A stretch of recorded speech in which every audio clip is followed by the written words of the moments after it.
face of freedom stands tall and proud, furrows wrinkled on her perfect brow, footprints on the moon, a star-spangled sight, as the eagle soared into dawn's new light.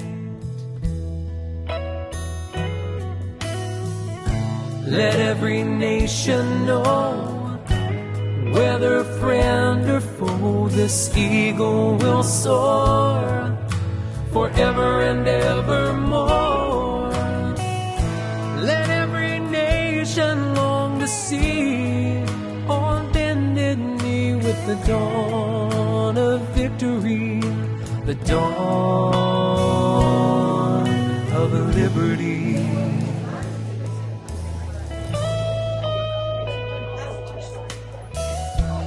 In the beginning, the message was clear.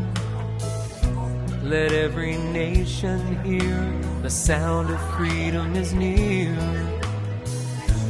Now we say goodbye to centuries of strife and brush away the tears from freedom's eyes. Let every nation know, whether friend or foe, this eagle will soar forever and evermore. Let every nation long to see, on bended knee, with the dawn of victory, the dawn of liberty.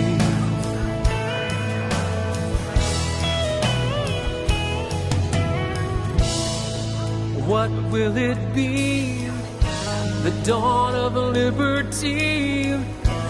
Will the torch burn free, or be a tear-stained memory?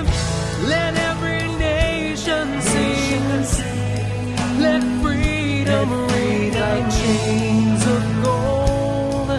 Our anchor will hold. Let every nation know, whether friend or foe, this eagle will soar forever and evermore. Let every nation long to see, on bended knee, with the dawn of victory, the dawn of liberty.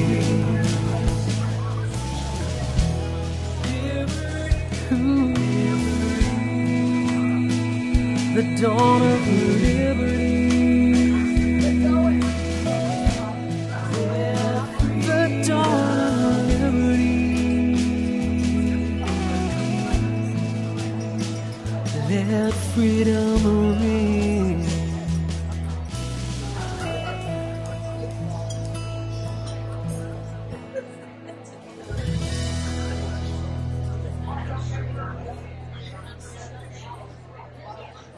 Okay, everyone, I'm going to give you a minute warning. We're going to start the meeting in 1 minute. Good morning, everyone. It's so nice to see you. I'm Pam Baker. I'm the president of the Heart of Texas Regents Council. We have some significant things to share, and I will let Katie do that. We have some sad news on the horizon, and I'm going to cry if I talk any more about it. But I want to make sure that you were able to see all the tables. If not, they will be there after the meeting. But the Martha Washington table is near and dear to my heart. There's a very old book there by Lossing. I don't know how many of you know, but I know several of you do. That was printed in 1860. The original is there. Please be careful when you handle it. But there's some original etchings. He went around and interviewed everybody who was in the American Revolutionary War who was still alive. And he visited Mount Vernon. And he has a very personal account of Mount Vernon, where the Washingtons were married. A lot of things that you wouldn't ordinarily have from someone who was writing about the period, but who actually lived the period and visited places. So if you get a chance to look at that, please do, but just be careful of the pages because, as you know, they're old. So, and also there's a sign up if you want to sign up for this book. You will love it. I've read it. It's easy to read. It's long, but there's so much information.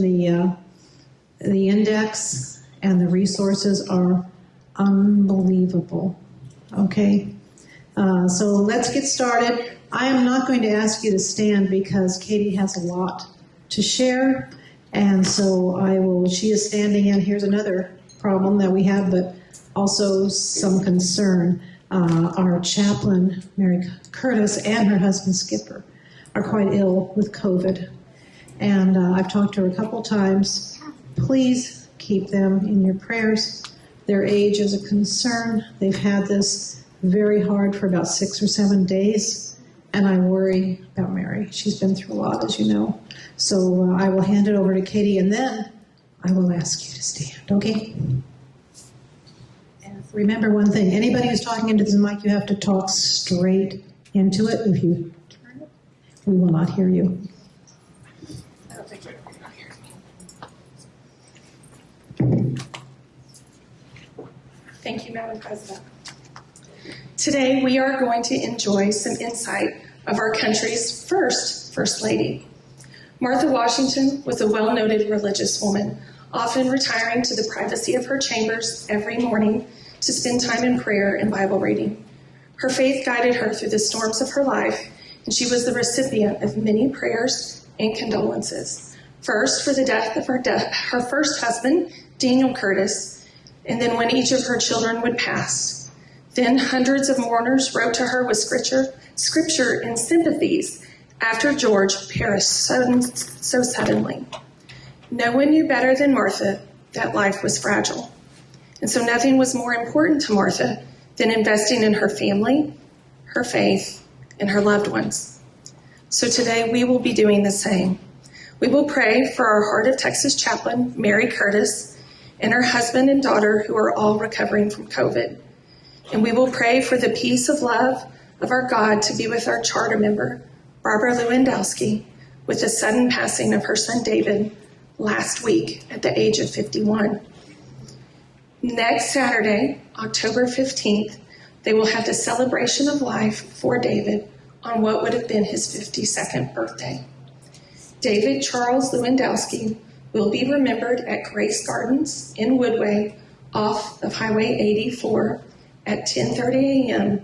on October 15th. Visitation will be the day before, Friday from 6 to 8 p.m. on October 14th. Burial is set to follow at Waco Memorial Park. There are cards for both families at the reception table, so please be sure to sign those today and join me for a short scripture and reading of prayer.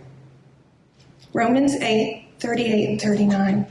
For I am persuaded that neither death nor life, nor angels, nor principalities, nor powers, nor things present, nor things to come, nor height, nor depth, nor any other created thing shall be able to separate us from the love of God, which is in Christ Jesus our Lord. Lord, your word speaks promises of healing and love, and I thank you for the miracles that you still perform today. Today we're asking for your compassion and comfort to pour over Barb and her family in their immense sorrow. May they turn to you for peace and renewal in the difficult weeks ahead. Lord, we continue our petitions with prayer for our friend Mary and her family who are recovering from illness. Give them health of body and soul so they may continue to love and serve you with all their strength. Heavenly Father, we are firm in our faith, knowing that you work on behalf of those you love, constantly, powerfully, completely. Forgive us our frantic lives and forgetting how much we need you above everything else. We come to you sharing our pains, knowing you love us enough to heal. Thank you for gathering us here today. Take the nourishment that we will receive and allow us to put it to great use for you. Bless those who have prepared it and the hands that will serve it. Bless the ladies and gentlemen that will be presenting and give us all the joys of fellowship together here today. In your name we pray. Amen.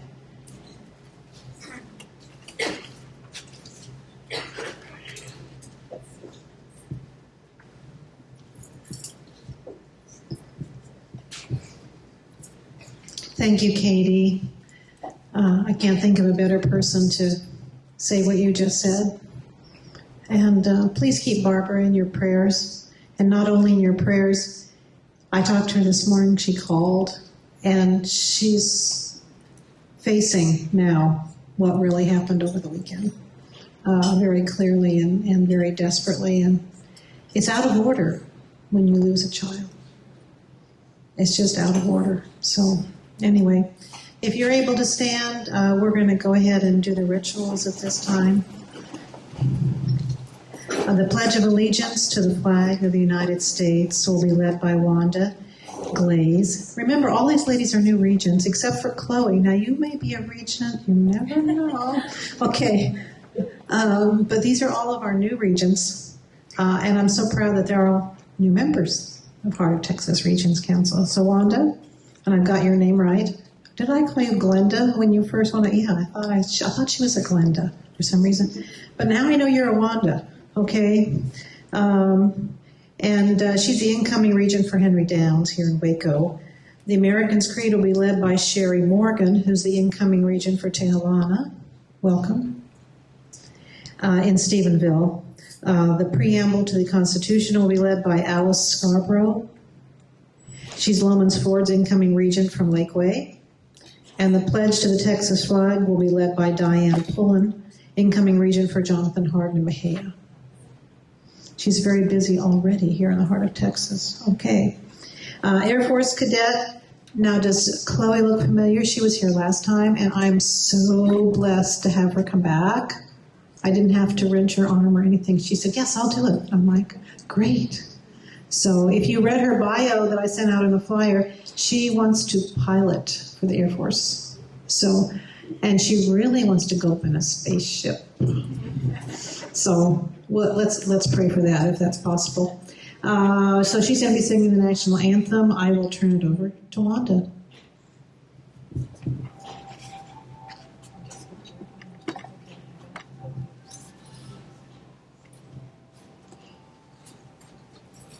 I pledge allegiance to the flag of the United States of America and to the republic for which it stands, one nation under God, indivisible, with liberty and justice for all.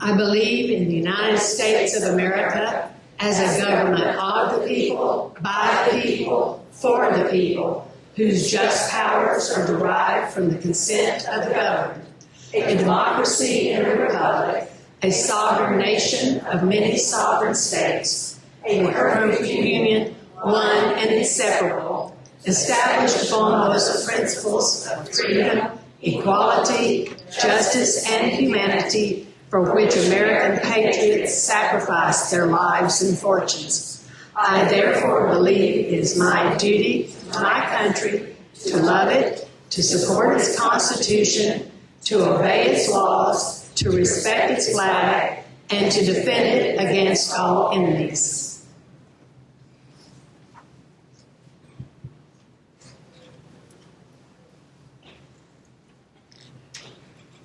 We, the people of the United States of America, in order to form a more perfect union, establish justice, ensure domestic tranquility, provide for the common defense, promote the general welfare, secure the blessings of liberty for ourselves and our posterity, to ordain and establish this Constitution for the United States of America.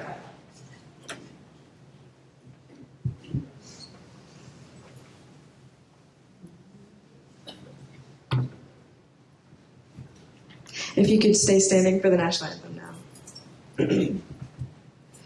Oh, say, Can you see by the dawn's early light what so proudly we hailed at the twilight's last gleaming, whose broad stripes and bright stars through the perilous fight o'er the ramparts we watched were so gallantly streaming, and the rocket's red glare, the bombs bursting in air, gave proof through the night that our flag was still there. Oh, say does that star-spangled banner yet wave o'er the land of the free and the home of the brave. Thank you.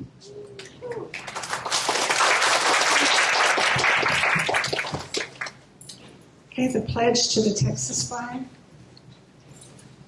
Honor The Texas flag. I pledge allegiance to thee, Texas, one state, under God, one and indivisible. Now I'm going to ask all the new regents to come back up for a picture, and we'll wait for Dolores. She's going to take a picture of all of you.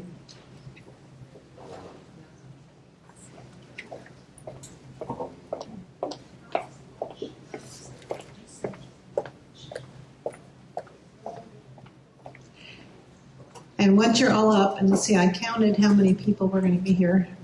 I think you're all here. There's nobody else, right? Pardon me? No, they're not going to sit down. Oh, you can sit down, yes. I'm sorry. I'm sorry. No, I think you should stay up for the whole meeting, if you don't mind. Okay. Do you want them to move over here? I apologize for that.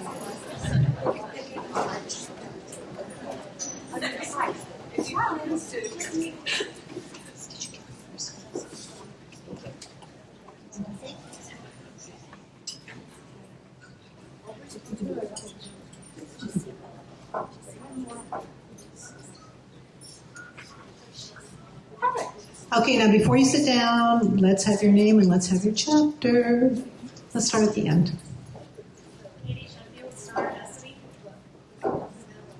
Alice Scarborough, Lomans Ford.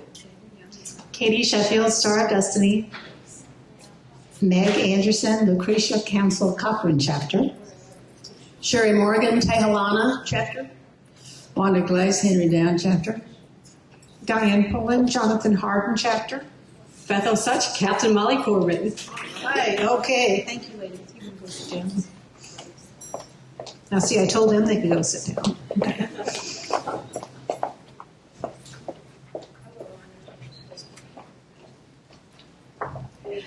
Welcome again. I'd like to recognize now we have 3 distinguished guests. Okay, please stand and remain standing until I call all of your names. Our state chaplain, Georgie Ann Brockstein. I have to have her first because I forgot her last time. Okay. Our state librarian, Paula Owen. And last but not least, our state historian, Betty Bird, who came all the way from Washington just to be at this meeting.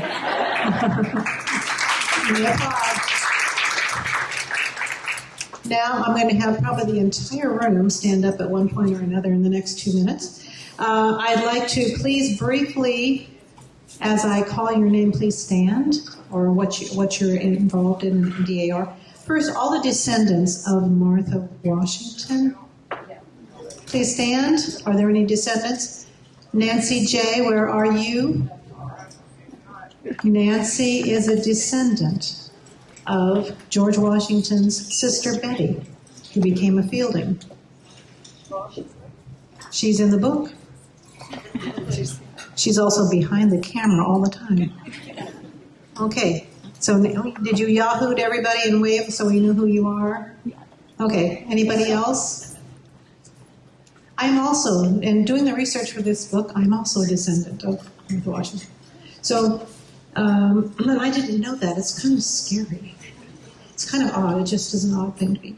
Anyway, I guess it comes with responsibility, but I haven't figured that out. I'll have to talk to Nancy. She can tell me. Okay. I'd like to recognize District 7 Director. I saw Carol Lowe. Can you stand?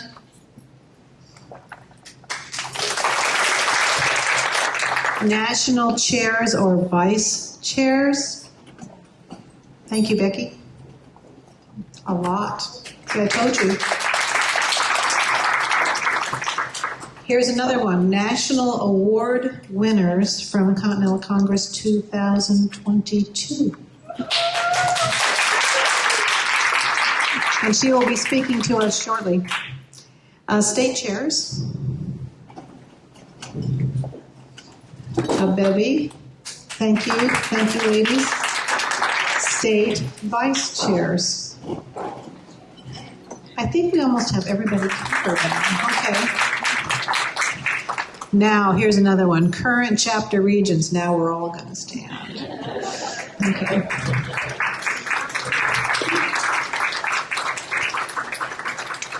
Okay, and these are my favorite ladies that I work with. Current Heart of Texas Regents Council board members. Without them, we would not have this meeting. And are there any Hodars here today? No? Okay. I also want to ask our highlighters, there are like 10 of them that are going to be doing highlights today, to come up and take the chairs.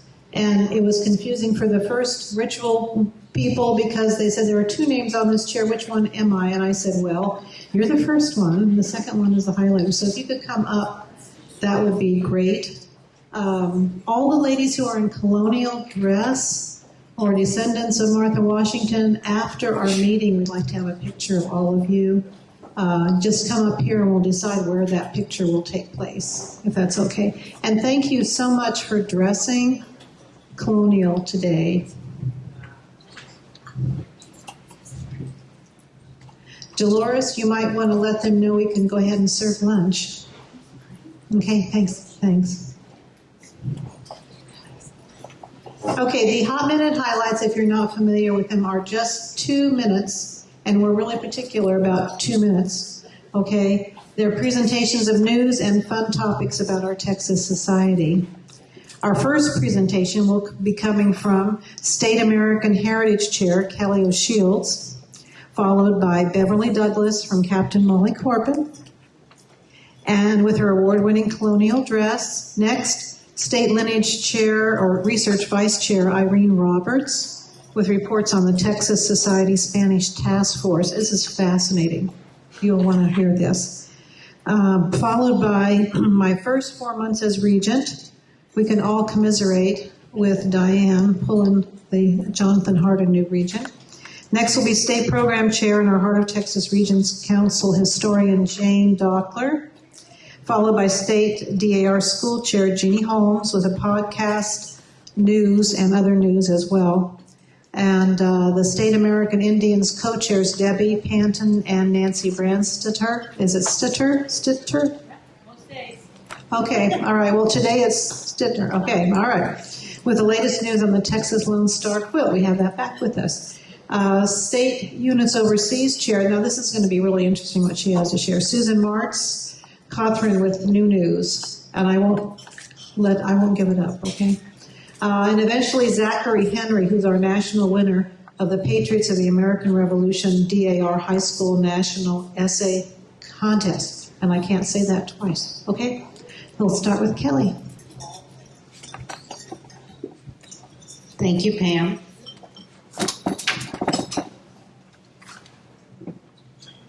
So, hi all. I so appreciate the Heart of Texas Council having so many state chairs here, and thank you, Pam. I would like to encourage more Texas DAR members to enter, because in fiber arts, we have a direct way of seeing how many entries come in, and you know, quite frankly, we didn't have any entries in rug making, knitting, or weaving. So if there are no entries, there's no first place winner in Texas to move up to national. And, you know, that's not very competitive. And also, I want to point out that when I was at Continental Congress at the American Heritage Awards, Texas won quite a bit, and you know, we'll see Beverly's dress, and I want to show a first place winner that won, in it's quilted wall hanging, and so this was by the Martha Jefferson Randolph chapter out of Denton, and it was a group entry.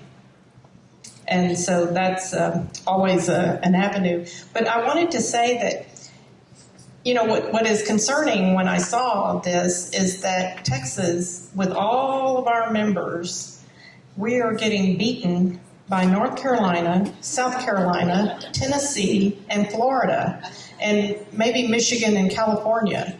And collectively, we have more members than all of those states. So that should not be.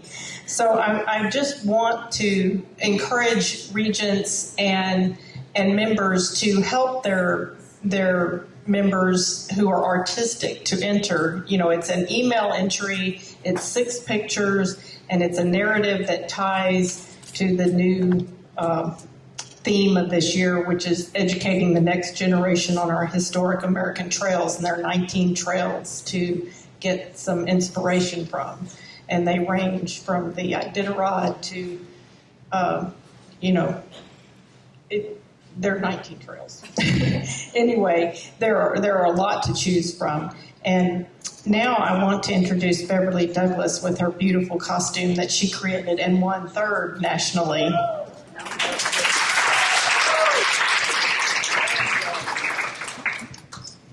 I wanted to thank the Heart of Texas Council for inviting me to come here today. When I first entered, I really didn't expect to win at all. I just thought it'd be kind of fun to enter.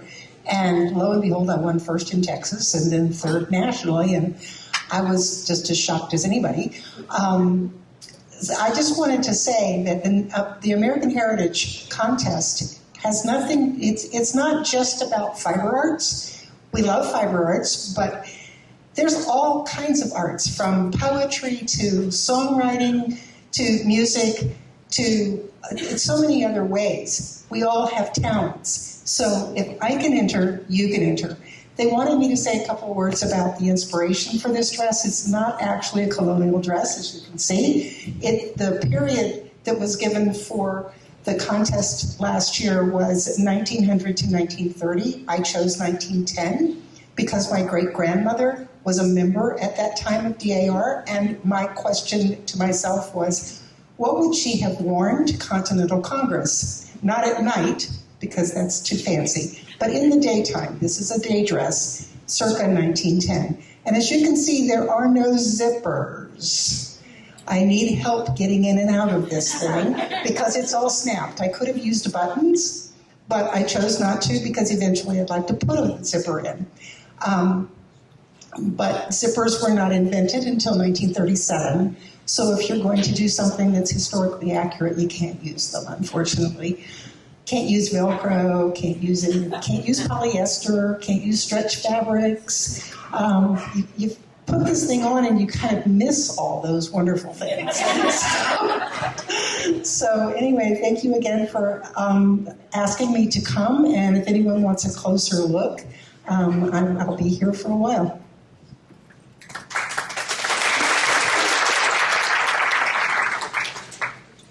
Hello, everyone. I'm going to tell you a little bit about Spain and Texas's role in the American Revolution, because this is a story that's not really well known. Spain contributed significantly, in secret initially, in both money and supplies to aid the war effort. Bernardo de Galvez, the Spanish governor of Louisiana, sent food supplies, uniforms, blankets, medicines, weapons, and ammunition by barge up the Mississippi River, over to the Ohio River, to Fort Pitt, and then by land to Washington's troops. Then, when Spain formally declared war against the British in 1779, Galvez mounted a full military campaign to kick the British out of West Florida. Florida's border included the bottom portion of what is today in the states of Mississippi and Alabama. Galvez fought battles at Manchac, Baton Rouge, Mobile, and Pensacola. In June of 1779, Galvez sends a letter to the governor of the province of Texas requesting an initial 2,000 head of cattle to feed his troops in Louisiana. By this time, ranching in Texas had grown exponentially, and Galvez was very much aware of the vast cattle herds in the province. So over the span of the war effort, approximately 10,000 head of cattle were delivered to Galvez to feed his troops of about across 12 cattle drives, and horses were also sent. These ranchers qualified for patriotic service on behalf of the war effort. The book, The Texas Connection with the American Revolution by Robert Thonhoff, lists 64 ranchers. Most of these qualify as having rendered aid as their patriotic service for Spanish America. To date, we have 24 Spanish patriots on Thonhoff's list that have been approved for Texas. 3 of them are female patriots, with 9 new ones since June of last year, which is tremendous. And we have many more patriots to recognize, 44 additional ones on the list that we need to go find descendants for. 14 of the approved Spanish patriots are actually Canary Islanders or their descendants, and I'm proud to say that I'm related to 8 of the 16 Canary Island families that originated in San Antonio. Thank you.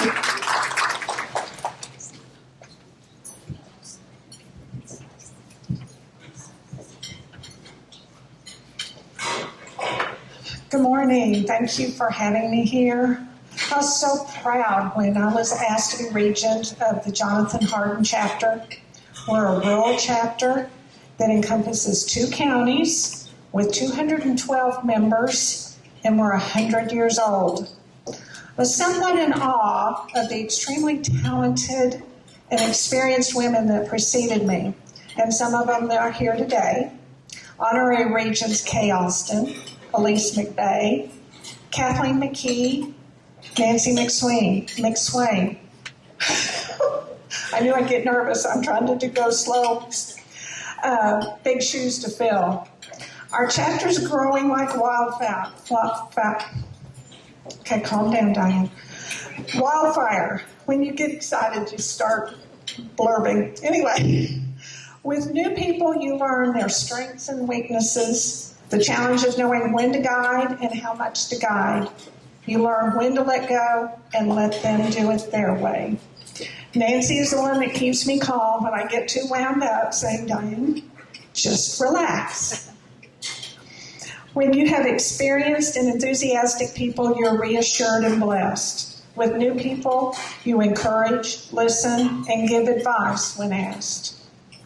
We have a new project, Reads Across America, that Beth Harrison, our treasurer, is chairing, and she has a great committee. They're doing wonders, spreading the word and educating our communities. Our Veterans Committee has decided to expand our potluck meal to serving a plated meal to those that serve for us. We encompass 2 counties and meet during the day in the middle of the week. So I decided to have 2 Saturday meetings, one in the fall in Freestone County and one in the spring in Limestone County. This is new for us. We'll see how it goes. Our new conservation chair just came to me and said, Diane, let's put the sparkle back in the Mahia community by helping with the cleanup and restoration of Cindy Walker's home.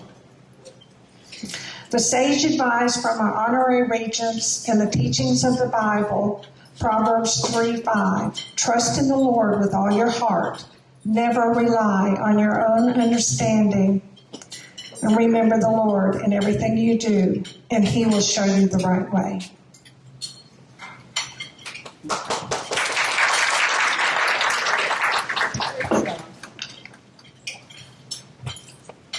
Hi, everyone. It's so much fun to be here today.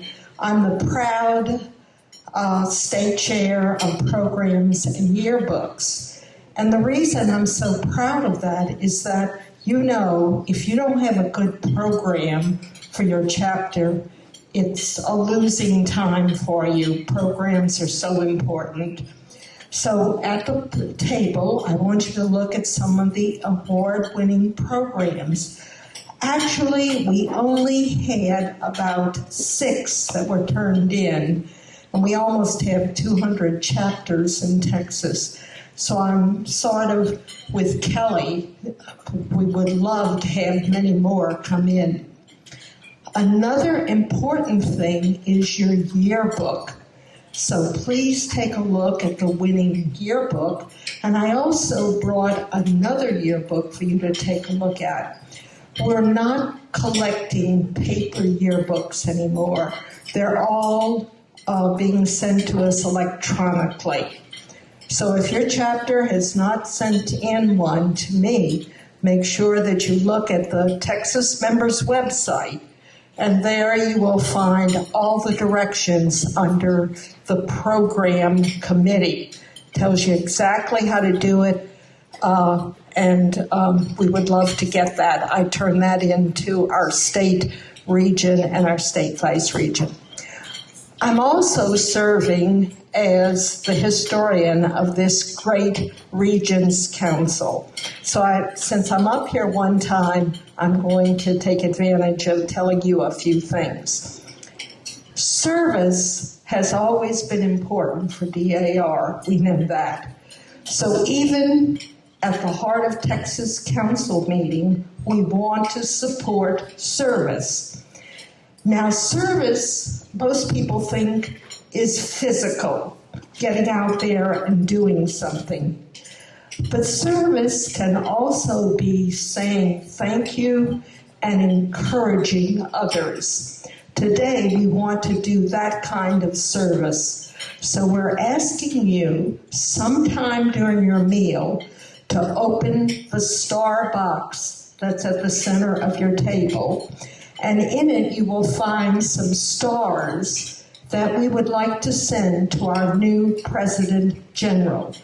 Would you please write an encouraging or a thank you for all the service she will be doing for the next 3 years? And then put it back in the box, and we'll make sure that she gets all the stars from Heart of Texas. Also, you may notice that I'm not dressed in colonial. I'm dressed in Stars and Stripes Forever, because that's the theme that we have at the center of our table. That also is one of the commemorative events. By the way, I have to stop because our president is looking at me. She says, please start eating while we're talking. So we have chosen for the theme the 125th anniversary of the premiere of John Philip Sousa's march, The Stars and Stripes Forever. Mrs. Wright has chosen this as her national theme. And there is a tray on your table with the word Stars and Stripes Forever. Today, we are also honoring Martha Washington. So you will see a very young version of Martha sitting on the tray. And if you take a look at the pictures of Martha over there, you'll see that she wore sort of a bonnet like our Martha Washington at the table. Also, please discover the Stars and Stripes bow that is on your tray. And that is to honor our state regent who is tying us together in friendship and service. History is important, so please remember to learn all about John Philip Sousa. And guess what? His march, Stars and Stripes Forever, is the national march of the United States of America. So learn more about him. And wouldn't he make a good program? Also, we gave out at the beginning, as you came in, a Martha Stewart sheet. This is what it looks like. It's a little game, a true and false. So take a look and see how much you know about Martha Stewart. Martha. Did I say Stewart? Sorry. Martha Washington. So take a look at it and see how much you know about Martha Washington. And underneath the tray, you will find the answers to the true and false sheet, so you can check yourself out. So enjoy, and Stars and Stripes Forever.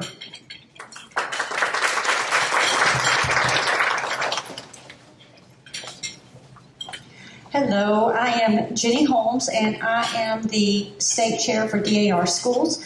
I want to thank you guys for having me out. This is my first time in Waco, and we had a really good time, so I'm happy to be here.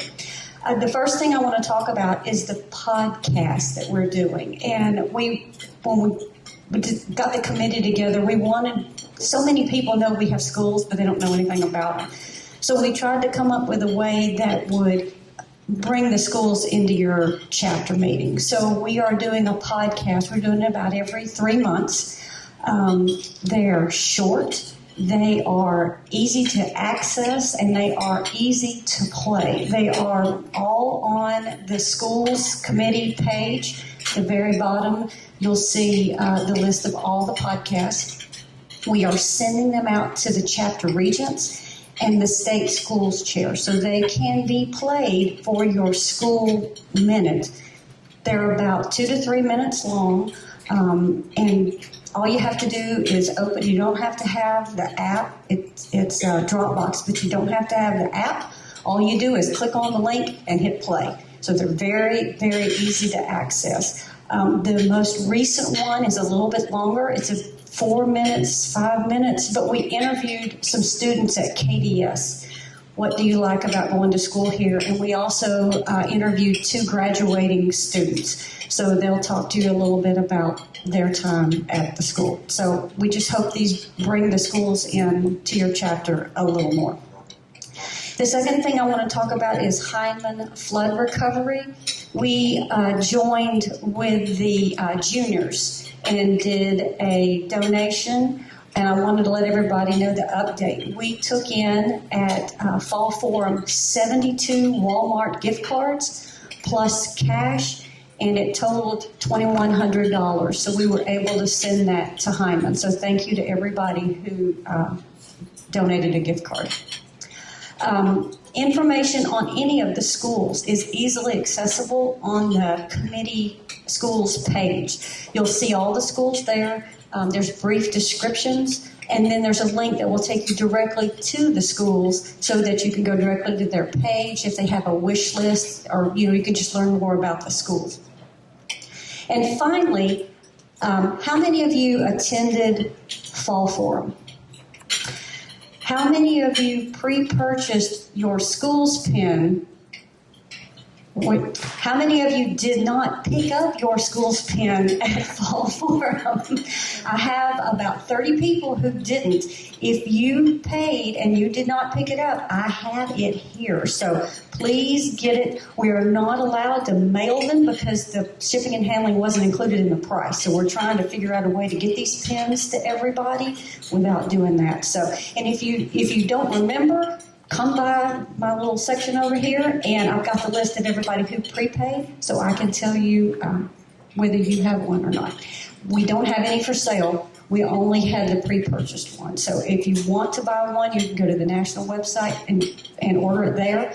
We recommend, if there's multiple people in your chapter who want to buy one, go in together so you can save on the shipping and handling. Thank you very much for having me. And if you've got any questions, please let me know. Thank you.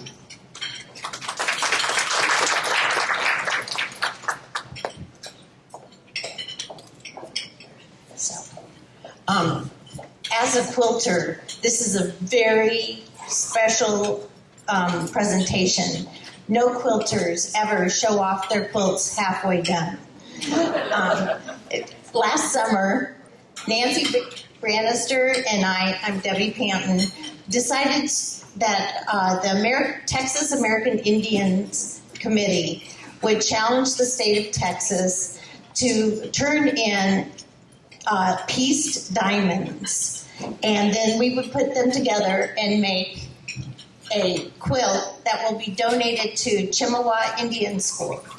Well, here it is so far. But knowing Texans, the diamonds kept coming in. And so we have we're working on quilt number 3. And I'm here to say, sorry, Nancy, there's even more diamonds. So our objective is to finish these quilts and donate them to Chippewa, maybe the National American Indian Auction, and who knows what else. But anyway, you guys get to witness that this project is progressing. Now, our challenge or our appeal to you is we need help quilting our 3 or 4 or 5 quilts, and paying for the batting and the backs, right? So if you Regents can take to your chapters this appeal to help us complete our American Indian quilt. This is a traditional design. It's a Lone Star, and it is used by the Lakota Sioux to be significant to returning warriors, returning hunters, returning graduates of colleges and high schools, and it is a cherished possession for the person for the rest of their lives. So knowing the current events in American Indian schools around the United States and Canada, we thought that an appropriate gift would be to make one of these honored Lone Star quilts to wrap around the graduates of Chippewa Indian School. So that's it. Here we go. Who knows how many pieces are in one of these? But I told Nancy we had to put them into a quilt because I know there's daughters out there that are going to be looking for their diamond. Thank you.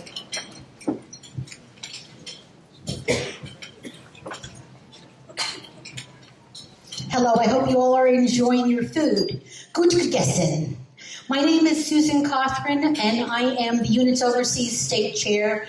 And today with me, we have Heather Lyon, who's also supporting our project. And I want to take a moment, because I'm only allowed 2, but I see that there's some overlap.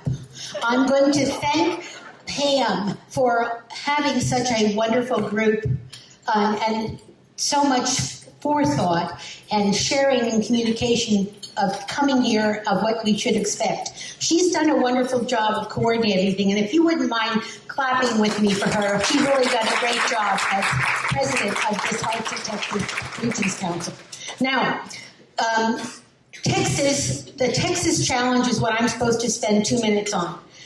Our Texas Units Overseas Committee has a Texas Challenge going. Most of you know about it, but some of you I don't think do, because I didn't get a reporting form from each of you last year. So today, I'm going to tell you what it is. It is to have every chapter in Texas, 198 plus, have one or more members as an associate in all 19 chapters located outside of the United States of America. We are offering this 3 years as a goal to provide friendship, support, and to build up the associate memberships in all of the 19 chapters. Some of the chapters are really having a hard time, and they need our support. If Texas met this challenge, we would have raised $68,000 every year for the units overseas. We are in our second year, and you still have a chance. The due date is December 30th to have one member in your chapter or more in each of the 19 chapters that are located overseas. I need the reporting form. Well, really, Heather and Kelly do too, Carrie does too, because we will then look at those forms and see what we can help you with, what you've done, and whether or not your regent tells us that you have met the challenge. We go with your word of what you've done. So, January 15th is the deadline for the reporting form. Where can you find it? You can find it in our Texas Forms and Publications section on our members. It's been there last year. It's been updated for this year. And we need it sent by email to us by January 15th so that we can recognize you. Because you probably don't know that the units overseas is not part of the Chapter Master Report. There is nothing that is ever reported to anybody about what they do or how you support it as a chapter or as an individual. Marcy Carter-Lovick has agreed and gave us the reporting form this year so that we can know and celebrate what you do for units overseas. So at state conference, we will be rewarding everyone that meets the challenge.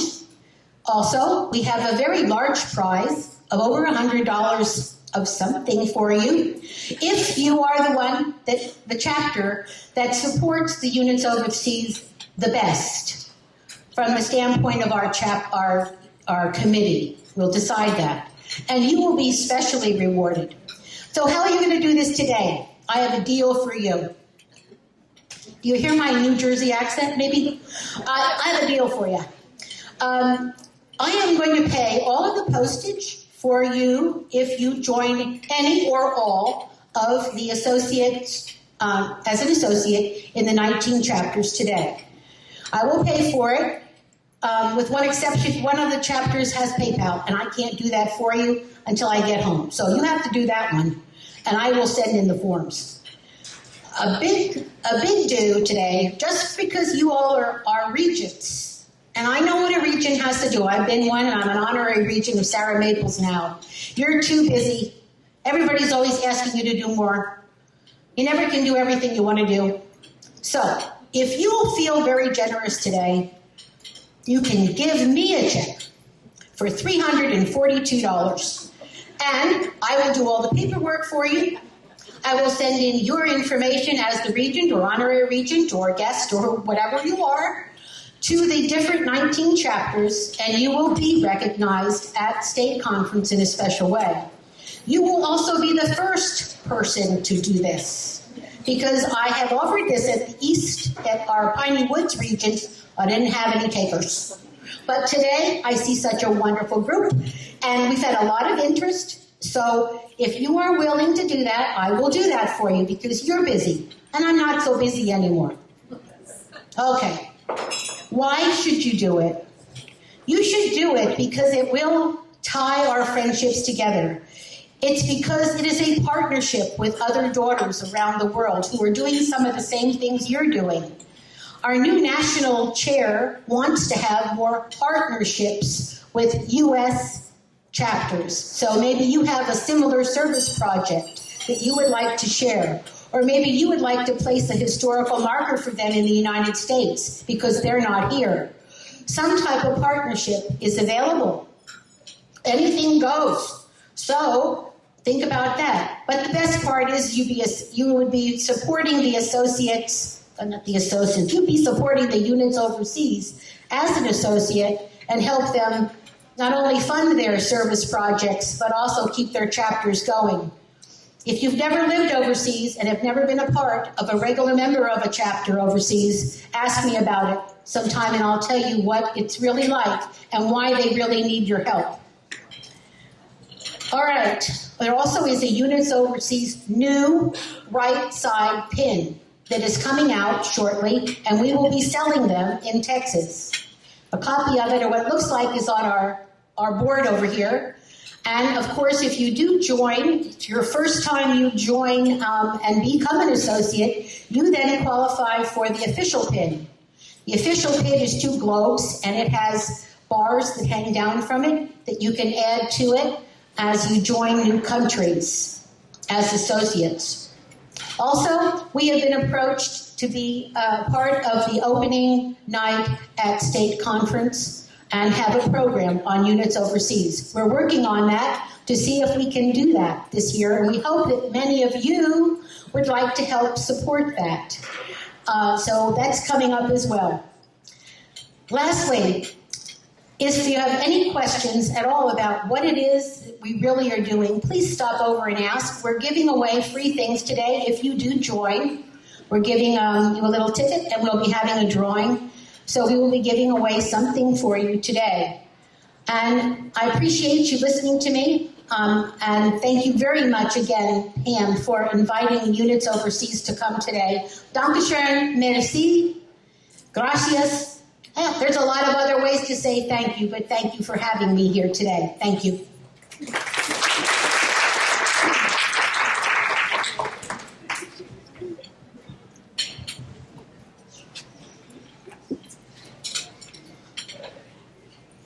Thank you all for having me here. First of all, I'd like to thank all members of the DAR for supporting me throughout my essay writing process, in particular Mrs. Fody and Mrs. Glaze, along with Mr. Fody, who was my American history teacher last year and who provided valuable input as I wrote my paper. I chose to write my essay about one of the more hated characters in American history, Benedict Arnold. Arnold is primarily remembered for his betrayal of the American cause during the Revolutionary War to the British. And not many people know that before that he was actually an instrumental leader that preserved the American cause early on in the war. And without him, the war effort might have been stamped out within the first few years. So I think that Benedict Arnold is, in general, a valuable example of how even the worst of us have redeemable qualities that can and should be appreciated for what they are. Thank you again for having me here.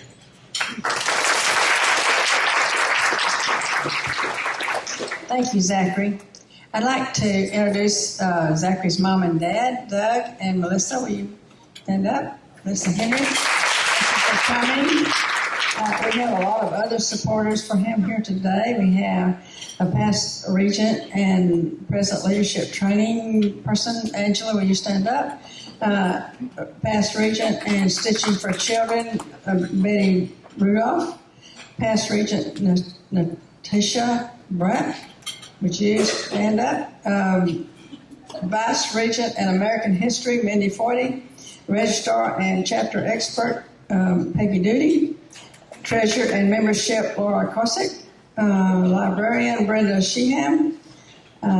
Newsletter, my daughter, and computer expert, Susan Ewing.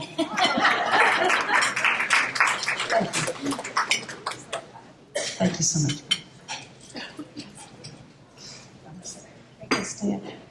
I'm going to ask Wanda and the family of Zachary, you would say his parents are, can you come up for a picture with your son? We can't have the whole retinue of him. Sure. And Angie, before you know it, I'm going to ask you to come up. Okay. Do you want to get it at an angle or whatever you want to do is fine.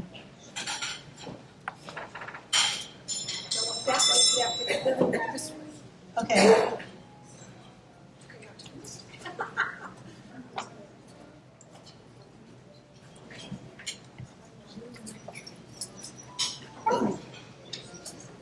Thank you. It's not often we get to have someone who's won an award come up and speak. And Zachary, I can tell you, you're a very fine speaker.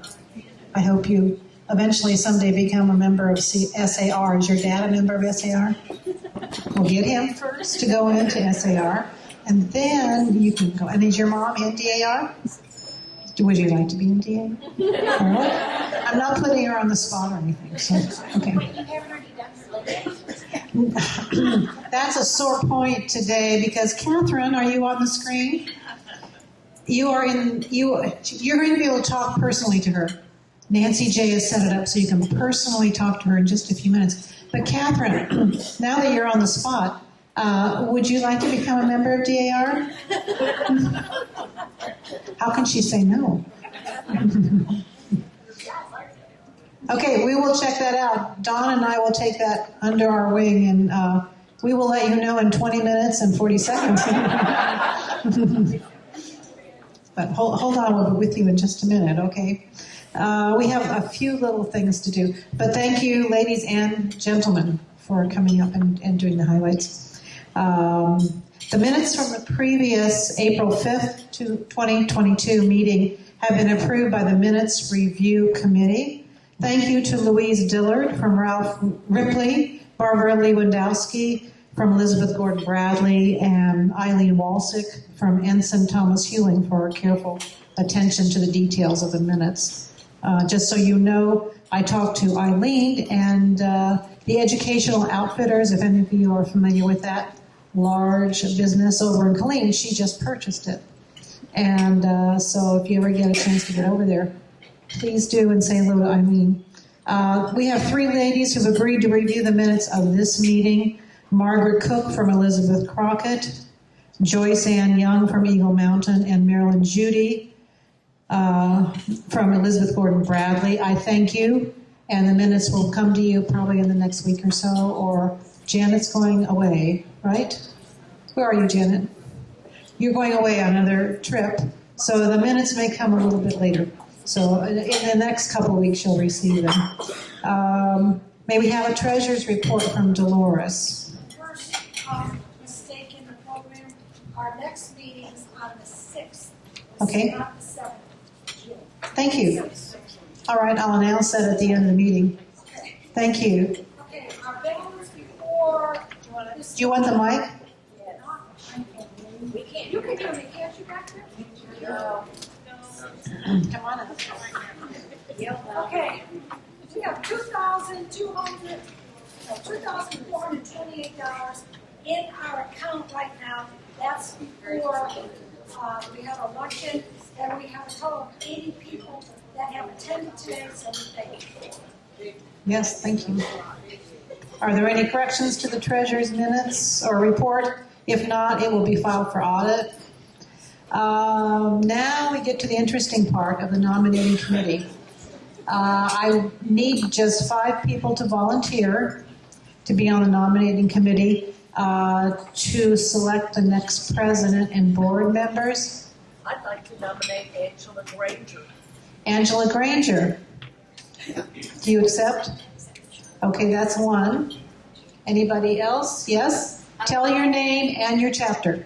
I am Patty Gant, Jonathan Harden chapter. I would like to nominate Nancy McSwain. Okay, Nancy, are you willing? Yes. And able? Yes. You really want this? Okay. All right. All right, now we're up to 2. Gosh, this is working much better than I thought. Yes. With Ralph Ripley, I'd like to nominate Louise Dillard. Okay, Louise, are you willing and able? Okay, and Louise, I want you to know, is a sweetheart. She lives in Mineral Wells, and she brought me. Anybody know about crazy water? Yes, I have. She brought me 2 crazy waters. So I have been drinking them, and no, I'm just kidding. Thank you. Okay, is that number 3 or that's number 3, right? Right. Okay, number 4. What's Louise's last name? I'm sorry? Louise's last name. Dillard. Thank you. Yes. I need 2 more. Yes. Okay. Are you willing and able to do this? Okay, great. That's 4. We only need 1 more. Volunteer before I point. I nominate Diana Lucia. Okay, and you're willing and able to do this? Okay, great. Well, that makes 5. Thank you, ladies. Can I ask that the 5 ladies who are going to be on the nominating committee to please come up to the podium after the meeting? I want to meet with you briefly and give you what information I have as to who is interested in being on the board. Okay? Thank you. Now we're getting to the best part ever. Dawn, I'm going to hand my mic over to you for our guest speaker. And Catherine, before I give the mic up, thank you. It's been a blessing getting to know you. Okay? Before I do that, let me say just one thing, okay? I'm sorry, I forgot to mention this. Where is Debbie Anderley and her husband William? Can you stand up, please? They brought all these pictures that you see that they've gotten from various places. One of which was Martha Washington here that was done in the 1800s. I don't know, she didn't know who it was by, but she got that. I think she got it. Did you get it at an auction or? In Florida. And in Florida, okay. All right, well, she's a member of the Elizabeth Gordon Bradley chapter, and I'm sure they're really appreciative of her being a member. So that's all I have now. I will hand it over to Dawn, our Vice President. Thank you, and thank you for all your hard work. And Nancy J., you have to stand up again. This is the Nancy J. She knows everything. She runs Fall Forum, our state conference. She does everything, and plus she's an everything kind of person. One of the most gentle and nicest ladies I know. Thank you. And she spent a lot of miles on the road coming to help us. So. And she made it possible for you to personally talk with Catherine. You have no idea. I watched these ladies on Sunday setting this all up. I have no idea what they did, but they got it going. So here you go, Don. Thank you. I'm really grateful to Nancy for helping because she did the lion's share of the work, actually. So thank you, Nancy. We are privileged to have as our guest speaker via Zoom, Catherine Garrett, women's historian and research editor at the Papers of George Washington and the Center for Digital Editing at the University of Virginia. As one of the team of editors who worked over 7 years to complete the recently published and groundbreaking work, The Papers of Martha Washington, Catherine will share Martha's remarkable story through her own words, including over 80 new letters, 1 never-seen note from Martha to George, plus unpublished documents, timelines, maps, editorial essays, extensive family trees, and other tidbits you may not know. This volume is the first scholarly edition of Martha Washington's correspondence spanning her entire life. There will be a question-answer period following Catherine's presentation. I already told you she was a research editor, and she helped with this book that was recently released in July. She holds a BA in history from Bowling Green State University and an MA in women's history from Sarah Lawrence College. She is currently managing the digital edition of the Papers of Bush Broad, Washington, and is the host of the podcast, Your Most Obedient and Humble Servant, showcasing 18th and 19th century women's letters. Catherine lives in Charlottesville, Virginia. Let's welcome Catherine Garrett.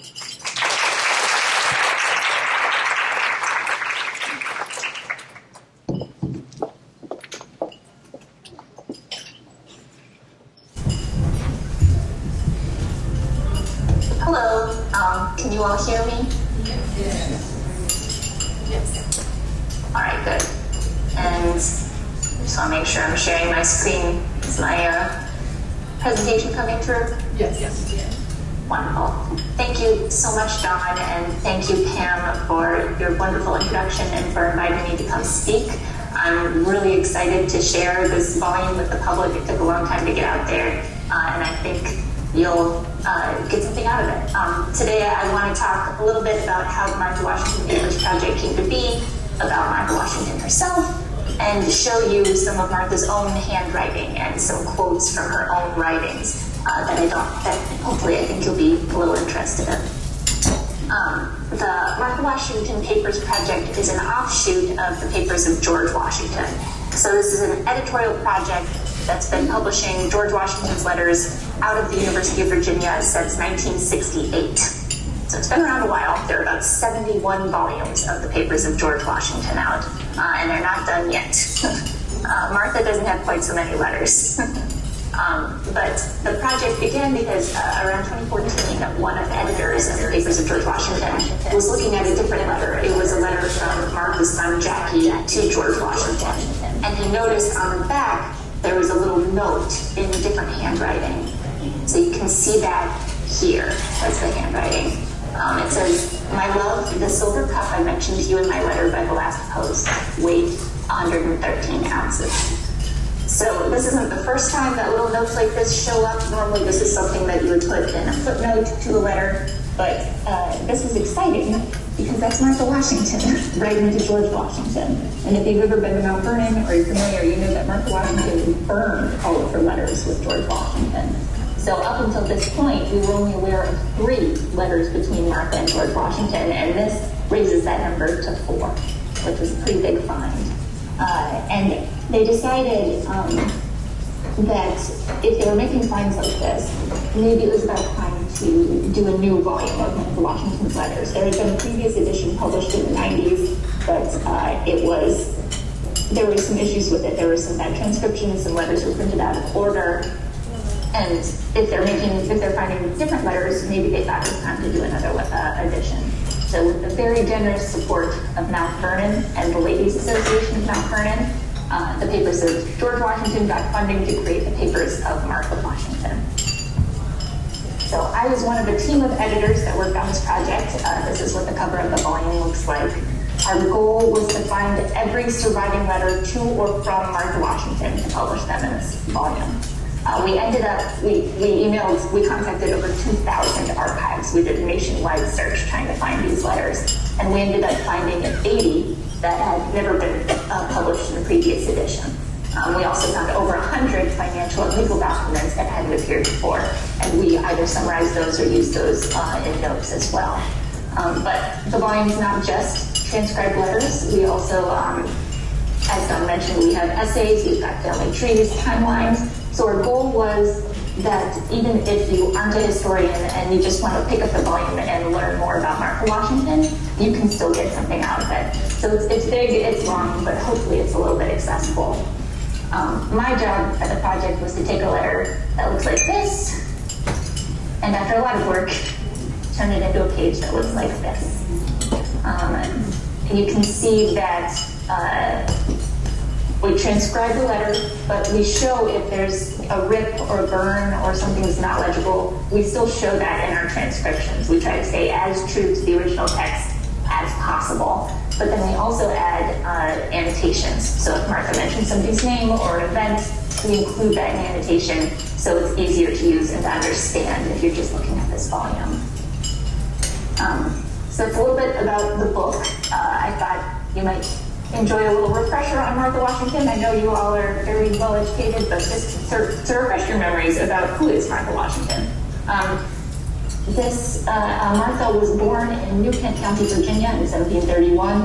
She was not one of the, she was part of a landed gentry family, but she wasn't sort of the top tier. Her family wasn't quite of the sort of high aristocratic level, but she married into that class. She married Daniel Parke Custis in 1750, who was a huge landowner. And with him, she had 4 children between 1751 and 1756, but she lost 2 children as toddlers, which was very common at that time period, but still very tragic. It definitely had an impact on her life.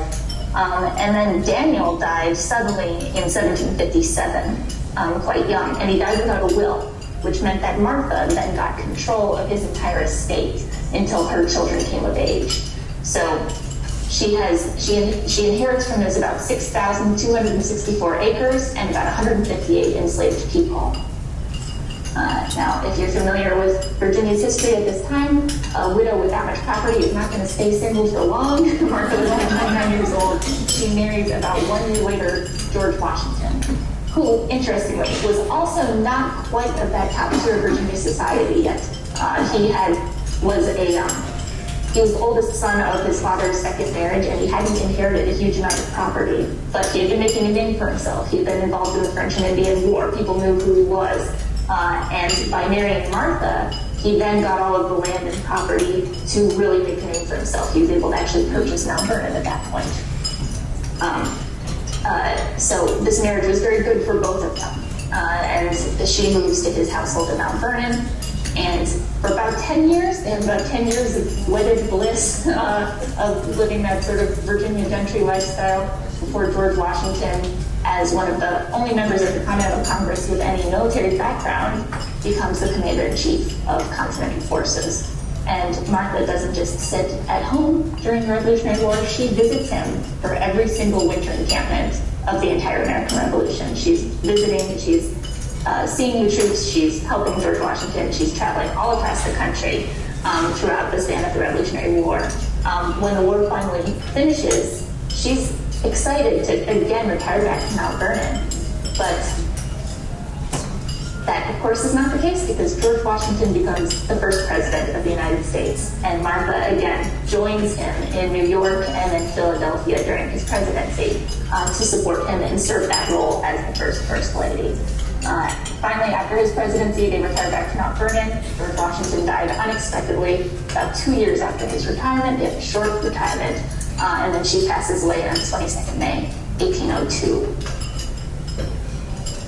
So a lot of that, there's no way to tell the story of Martha Washington without also talking about George and the people in her family. But an interesting thing about the Martha Washington volume that we published is that she burned all of her correspondence with George. So the letters that survive are the letters to her family, and the letters to friends, and letters to other interesting women at this time. She has letters to Abigail Adams, letters to Mercy Otis Warren, and you get to see a different perspective of the American Revolution in this time period, and you get to learn about Martha herself through her own writings.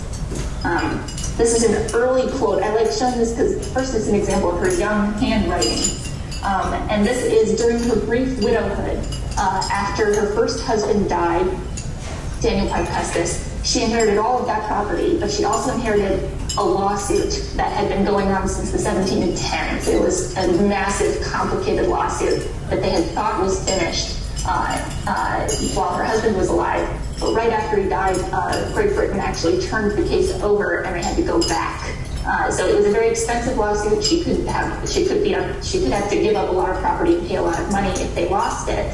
And she is a woman of this time period. She had some education, she knew how to read and write, but she wasn't really ready for something as big as this. So she's getting a lot of advice from different people about how she should handle this lawsuit. And this is a letter that she wrote to some British merchants who had advised her to basically give up and settle the case. And she wrote, "I'm obliged to you for your good intention in applying to Dunbar's son to accommodate the matter. But if he was ever so willing to do it, it is not now in my power. And notwithstanding what Mr. Sharp says, I make no doubt the matter will turn out in my favor." So this is pretty professional language, and she's basically saying, I'm not going to take your advice, I'm going to do what I want to do, and I'm sure that the matter will turn out in my favor. Earlier in the letter, she said that she thought she must have had some bad fortune to lose such a good case as they had. And another thing that you can only see when you look at the handwriting, when she wrote, I make no doubt, she had actually originally written, I still am in hopes that the matter will turn out in my favor, but she crossed it out and wrote above it, make no doubt. So she made the language a little bit firmer. So she's really sort of standing her ground and trying to do the best she can with this new position that she finds herself in. So that, I think, tells you, Martha Washington, to me, after reading all of her letters, she's a very competent woman, and she's able to get things done. And then also, Martha was an eyewitness to a really important moment in American history, and these letters show that as well.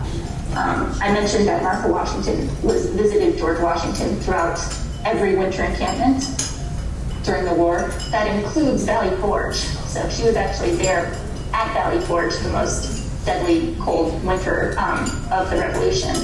And she describes it in her letters. So she says the general is encamped in what is called the Great Valley on the banks of the Schuylkill. Officers and men are chiefly in huts, which they say is tolerable, comfortable. Maybe they're telling Martha it's tolerable, comfortable in the hut. And then she says the army is as healthy as can well be expected in general. The general's apartment is very small. He has had a log cabin built to dine in, which has made our quarter much more tolerable than they were at first. So you're getting a little bit of information about where George Washington was. You're getting information about the men. You know about what Martha's experience was. The fact that where they are staying at Valley Forge is very different from the experience of the soldiers. So her perspective is a different perspective of a really well-studied time, but it adds a new insight into that time. And then, of course, Martha, as a mother and as someone who raised children, had a large family, she was very interested in her family's well-being, and that turns up quite a bit in the letters as well. So you get an interesting family history of George Washington. I mentioned that she had 4 children with her first husband. She has no children with George Washington, but he takes on a very good stepfather role to her 2 surviving children. But unfortunately, both of her children died young. Her daughter Patsy died in 1773 from an epileptic seizure, and her son John Hart Custis died in 1781, shortly after the Battle of Yorktown. So shortly after the decisive battle of the American Revolution, her son gets ill and passes away. But she then takes on a motherly role to her niece. This is Frances Bassett Washington. She's actually the person who we have the most correspondence between Martha and Frances that survived. And she takes on a really motherly role with Frances. She actually sort of sets Frances up with one of George Washington's nephews, and they get married and they take over taking care of Mount Vernon for a while. And you can see a lot about their relationship in this volume. And this is one of my favorite Martha Washington quotes ever. This is Martha writing advice to her niece. She says, I am very sorry to hear by your letter of the 10th that your little girl has been so ill. I hope she has got quite well before this. I have not a doubt, but worms is the principal cause of her complaints. Children that eat everything as they like and feed as heartily as yours does must be full of worms. Indeed, my dear Fanny, I never saw children stuffed as yours was when I was down, and rather wondered that they were able to be tolerable with such loads they used to put into their little stomachs. I am sure there is nothing so pernicious as overcharging the stomach of a child with every type of food that they will take. Experience will convince you of the impropriety, if nothing else will. So again, sorry, I sort of forgot this was a luncheon meeting. This is Martha Washington being Martha Washington. She's giving advice, she's speaking forcefully, she's actually giving pretty good medical advice for her time period, but I just think that it brings her to life in a way that you don't always see in a biography. When you see a quote like this, it sort of feels, I feel like this is something that one of my aunts would write to me. The other advantage of looking at Martha Washington's own words is it gives a different perspective of slavery at Mount Vernon. George Washington freed his slaves at the end of his life. He freed his slaves in his will, but he was only able to free the slaves that he legally owned. Martha, I mentioned how she inherited so much property when her first husband died. Because of the laws at that time, the enslaved people and their descendants who she owned, they had to go to her children. If George had wanted to free them, he couldn't. But so when he frees his slaves in his will, that's about 50% of the enslaved people at Mount Vernon. The rest of those people went to Martha Washington's heirs. Martha, even if she had wanted to free them, legally couldn't. There was one person who was enslaved by Martha, and solely Martha, who she could have freed, and she chose not to free that person. And when George Washington writes about slavery, he sort of uses a cautious tone, but Martha wasn't really expecting for people to be reading her letters. She's mostly writing letters to family, so she writes what she thinks, and that turns up in the letters. So this is a quote. She says, "The blacks are so bad in their nature that they have not the least gratitude for the kindness that may be shown to them. This is not a surprising attitude for a slaveholder at that time. It was probably a very common slaveholding attitude, but it's more sort of blunt than the way that George Washington writes about enslaved people, and it helps to sort of demystify the way slavery operated in Mount Vernon. So I think that it is a valuable addition to studying slavery at this time. And the very last thing, sort of summing up why I think looking at all of these letters is so valuable, is in the papers of Martha Washington, you have this mix of the public and the private. You have a woman who was the first lady, and she's writing about politics, and she's name-dropping some of the biggest figures at the time, but then she's also writing about her private life and family and giving a different side to George Washington than you usually learn. And so I just took two quotes from one letter that I think sort of shows this mix of the public and the private. This is a very famous quote that turns up in a lot of books of this time. It's from a letter from 1775, very early on in the Revolution. She's writing to her friend Elizabeth Ramsey. She says, "Some days we have a number of cannon and shells from Boston and Bunker's Hill, but it does not seem to surprise anyone but me. I confess I shudder every time I hear the sound of a gun." So people use this quote, it really sort of brings you into the moment. You can imagine Martha Washington visiting her husband in Boston and hearing cannon fire and hearing gunfire and really making the war seem real to her. But then in the same letter, this is not as frequently cited, she's writing to her friend who was courting one of the officers at the camp. So she says, "Your friends Mr. Harrison and Henley are both very well, and I think they are fatter than they were when we came to camp. And Captain Baylor is a lusty man to what he was when you see him. The girls may rest satisfied on Mr. Harrison's account, for he seems too fond of his country to give his heart to any but one of his Virginia friends. There are but 2 young ladies in Cambridge, and a very great number of gentlemen, so you may guess how much is made of them. But neither of them is pretty, I think." So in the very same letter, she's describing this key moment in war and warfare. She's also interested in setting her friend up with a nice husband.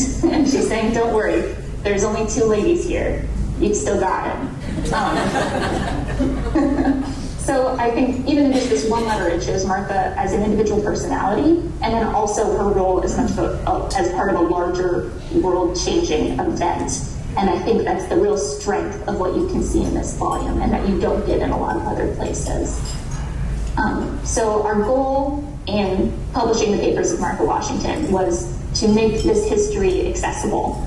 And we hope that historians and genealogists and history enthusiasts will all be able to get something different from it. So I'm very proud of the volume that we put out, and thank you so much for having me come, and I'm happy to take any questions.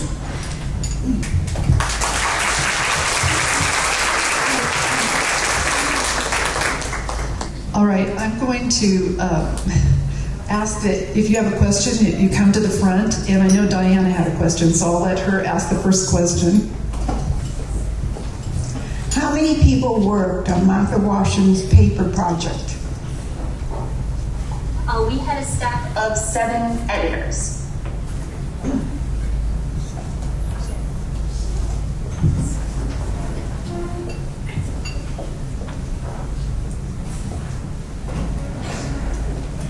Did you have any, did you run into any unexpected hiccups along the way as you were doing the project?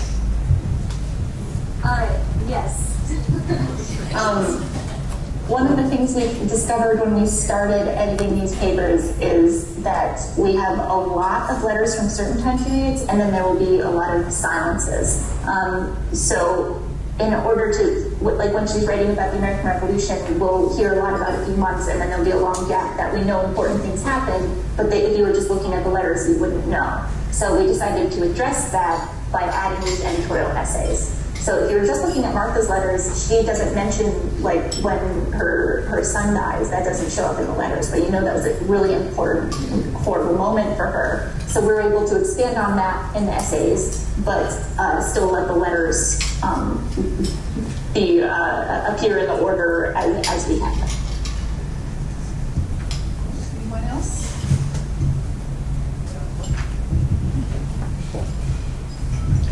Did Martha have any particular tight friendships with some of George's officers' wives? Martha was actually very close. Martha was very close with Elizabeth Schuyler Hamilton. I think she might have helped set up Alexander Hamilton and Elizabeth Schuyler Hamilton, but I don't know if that's fully backed up. But so she and Kitty Green and Lucy Flucker Knox, they were all very good friends. Anyone else?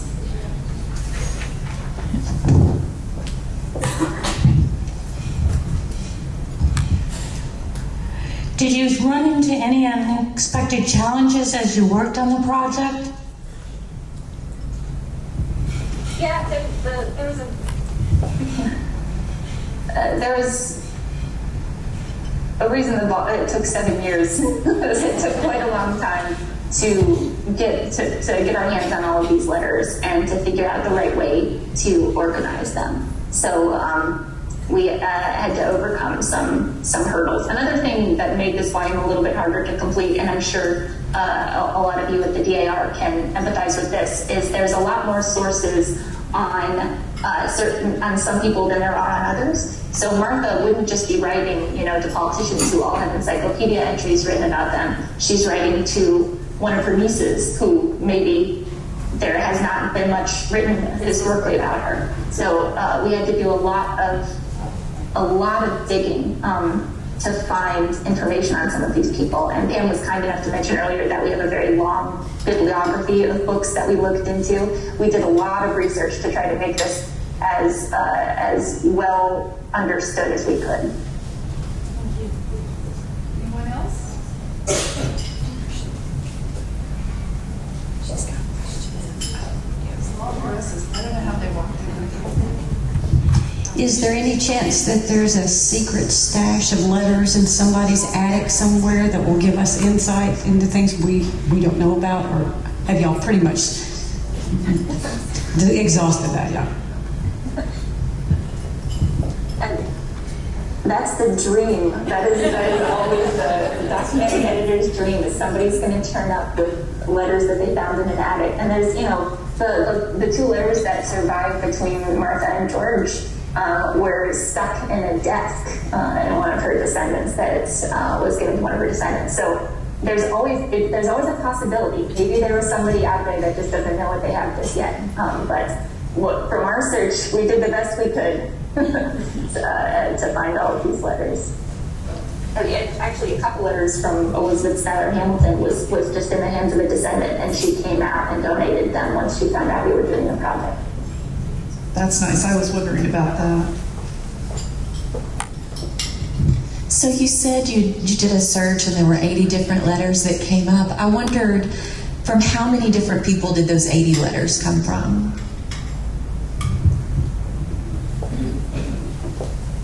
Yeah, I think a big number of them were from Mercy Otis Warren, who was one of the historians of the American Revolution, and so she had a big bundle. But then a lot of the letters are condolence letters. After George Washington died, she got so many condolence letters from different people that they actually had to change a law so that she would stop paying money to receive letters because it was getting so expensive for her to get these condolence letters. But so that was, almost all of those letters are from different people. So if you'll take a look at the volume, she's got hundreds of different correspondence, and you can see from big names to more obscure people.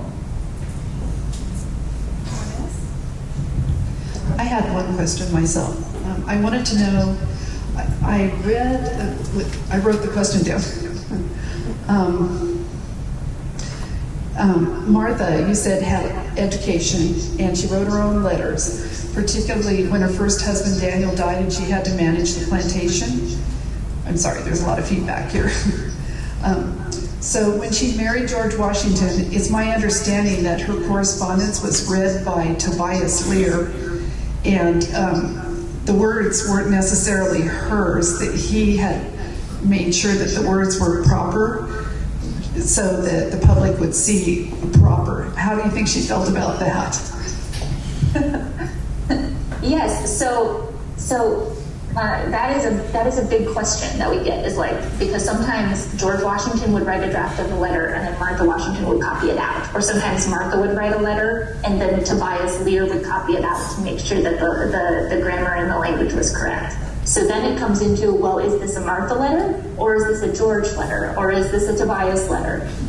So what we go off of is, if it was supposed to be from Martha and it was to someone else, that they perceived it as getting a letter from Martha Washington, so we're publishing it as a Martha Washington letter. But as somebody who reads a lot of her letters, you can see sort of the difference of when she's writing to her niece Fanny, there's a lot more spelling errors, there's a lot less punctuation, it's very stream of thought conscious, because she's not trying to impress anybody, she's just writing to her niece. But when she's writing to someone who's going to be perceiving her as the First Lady and fulfilling a particular role, then she'll have Tobias Lear take a look at that letter and make sure that her language and everything is correct. So even that, I think, has historical meaning in it. Any other questions? Catherine, we'd really like to thank you for your presentation today, and I'll turn it back to Pam. Oh, there was one other. Oh, I'm sorry, Kelly. Katie and I were talking, and we were trying to decide why she had burned all of her letters.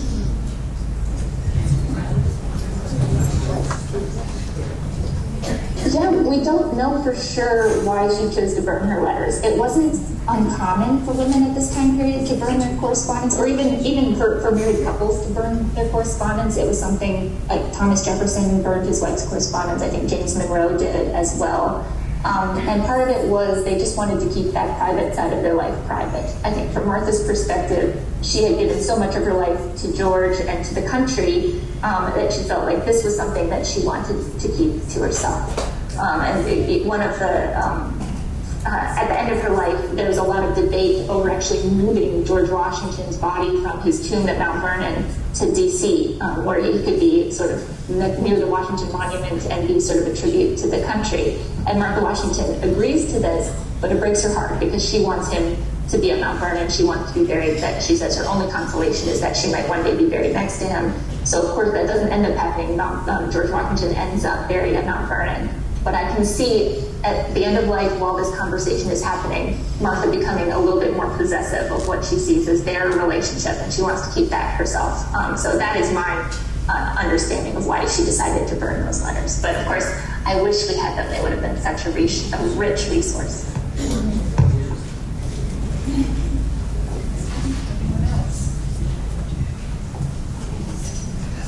Well, we'd like to thank you once again, and I'll turn this back over to Pam. Thank you, Dawn, and thank you, Nancy, for all that you did. Here is the book again, if you're interested in checking it out. I loved it. It's very easy to read. It's like reading a novel, almost, with the essays and editorial essays that they have. It puts her life together in a way that I never had experienced before. Catherine, I also want to thank you for all your time on this and putting everything on your 7 years of dedication, and you're now doing one on Bushrod Washington, who moved into the house right after Martha died.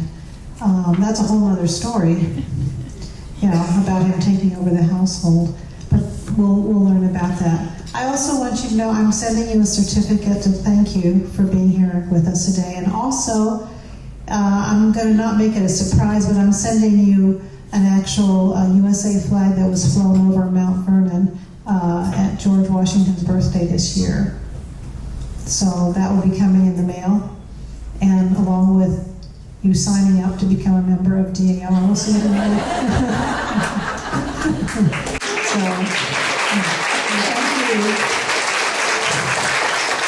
And isn't it special to be able to talk to her as if she's in the room? It's just, we should do this, Nancy. You're going to be traveling. I see a vision in the future. You're going to be traveling to every Regents Council and chapter. So, thank you, highlighters. for being with us. They will be with us for a little time after the meeting. We'll have a picture. Yes, we're going to do the drawings. Jane is reminding me. Yes, you and Susan. Where's Susan, Marks? Yeah. We're going to get some more people, and so I don't have very many people if they have put their things in the bag to draw. Well, if you have more than one. Yes, but I can do something to pull it somewhere out. Does anybody want to join the drawing? If anybody didn't put their little tickets in the little basket, please do so. I can make an announcement at another time in an email. Do you want me to do that, or do you want to? Or does anybody else want to put their name in? You have 2 minutes. I will give you some time by having Jane come up, and she can tell us who the winner is of the doll. How's that? No, we need you now. This is your time. No? Do you want me to bring your? It's right here. Do you want to pick the winner, or do you want me to pick? You want me to do?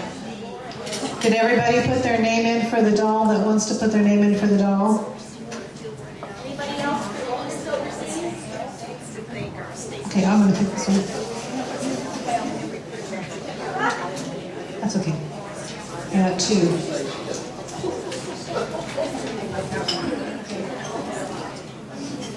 Janet, come on up. You get the doll. Yes? And Brenda's going to bring... Brenda, we must give her a round of applause because she's a member here is why we're here. Okay? And she has dedicated her time to come into all of our board meetings and has come to set up. I think she needs to be a regent soon. Uh-oh. So I have, you want something? Okay. They're littler than the other ones. Okay. All right, here we go. The last 3 numbers of this ticket is 054. Oh, is there a name? Okay. That would be much easier. Okay. Mary Beth Harrison. Yes, come on up. She gave us her social security number, her phone number. Sure. Congratulations. And I just have a few announcements. Dolores told us it was June 7th, Tuesday, June 7th, 2023 is our next meeting here. 6th. Okay, sorry. The 6th. And we're going to be installing the new officers for 2023 through 2025. That's hard to believe. Does anybody else have any other announcements? Okay, nominating committee up here. Yes. We haven't acknowledged it yet. We have lost one of our other members, past Regent, Fort Graham chapter, Brenda Carter. Oh, passed really? away a little over a month ago. Oh, I'm so sorry. Okay, did everybody hear that? Well, we'll have her in our prayers, and if you want to send me an announcement email-wise, I will send it out to all the members as well. Yes. We also found under my chair a pin for the virtual attendance at Fall Forum 2020. 2020? Yes. Did anybody lose a pin? Ribbon. Okay. Do you want me to hold on to it until somebody claims it? You can just give it to me, and I'll put it in an email. Thank you. This is what it looks like. It looks like it came off on the back because the back is... Oh, hello.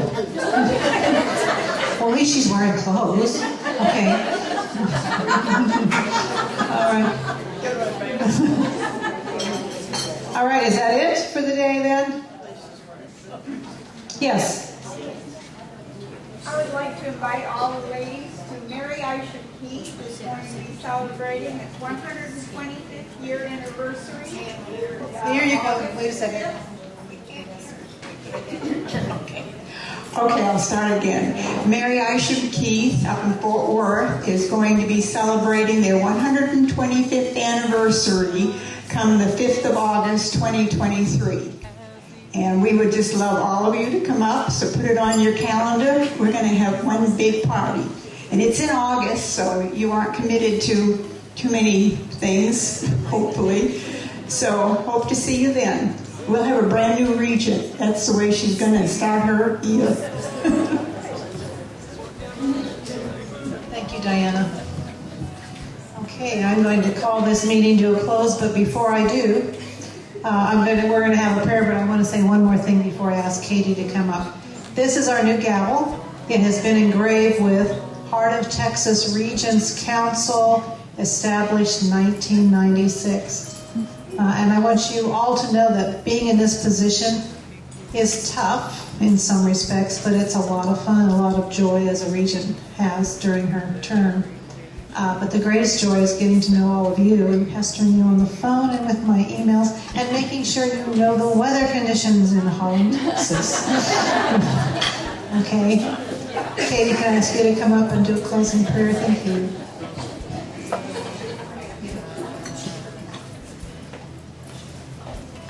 Let us close with a prayer sent to me by our Heart of Texas chaplain, Mary Curtis. Colossians 3:23.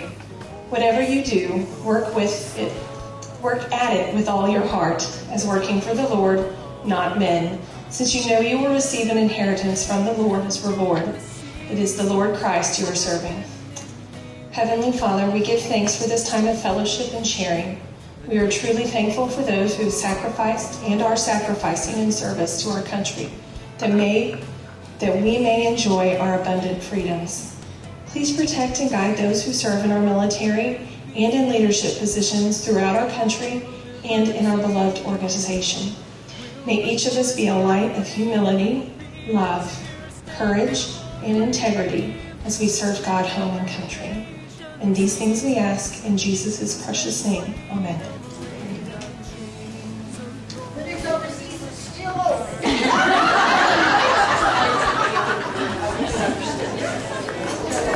Okay, I'm going to officially close this meeting and turn it over to Susan. What are you going to do about these? Are you going to pick a name? No, I'm going to just take some more money if they want. Oh, you're taking her money. Okay, you pick the name. She wants your money, especially your $342. So I officially close the meeting. Have a safe trip home, and thank you for having me. Love you. Bye.